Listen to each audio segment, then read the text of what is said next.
پہلی بات تو یہ ہے کہ اس دنیا میں عمل اور جد و جہد اور محنت اس کے بغیر کچھ نہیں ہے۔ اس کے ساتھ ہی جوڑ لیجئے محض دعاؤں سے کچھ نہیں ہوگا۔ میں دعا کی نفی نہیں کر رہا، حضور کی احادیث مبارکہ ہے الدعاء مخ العبادہ، الدعاء هو العبادہ، دعا تو عبادت کا جوہر ہے، بلکہ کہنا چاہیے کہ دعا ہی اصل عبادت ہے۔ لیکن دعا کب قبول ہوتی ہے؟ دعا کا وقت کون سا ہے؟ جب جو کچھ انسان کے بس میں ہو کر گزرے، پھر اللہ سے دعا کرے۔ وہ جو اقبال نے کہا تھا کہ ہاتھ پر ہاتھ دھرے منتظر فردا ہو، ہاتھ پر ہاتھ دھرے منتظر فردا رہے اور دعا کرتا رہے، وہ دعا منہ پر دے ماری جاتی، جیسے کہ ہماری دعائیں منہ پر دے کر ماری گئی۔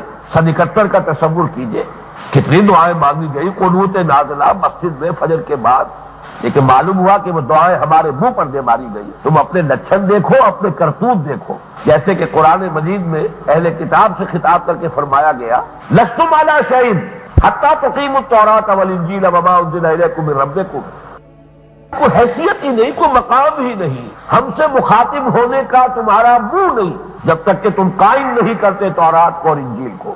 ہم نے پاکستان میں قرآن کو قائم کیا ہوتا، پھر اللہ سے دعائیں کرتے تو وہ ایک ایک دعا قبول ہوتی، لیکن جبکہ ہمارا طرز عمل اس کے برعکس تھا، وہ دعائیں ہمارے منہ پر دے ماری گئی۔ اور قرآن مجید نے صاف کہا ہے اللہ کی نصرت کے دروازے بند نہیں ہیں، فضائے بدر پیدا کر، فرشتے تیری نصرت کو اتر سکتے ہیں گردوں سے قطار اندر قطار اب بھی، لیکن اللہ کا قاعدہ ہے ان تنصروا اللہ ینصرکم ویثبت اقدامکم، اگر تم اللہ کی مدد کرو گے تو اللہ تمہاری مدد کرے گا۔ یہ معاملہ یک طرفہ نہیں چل سکتا۔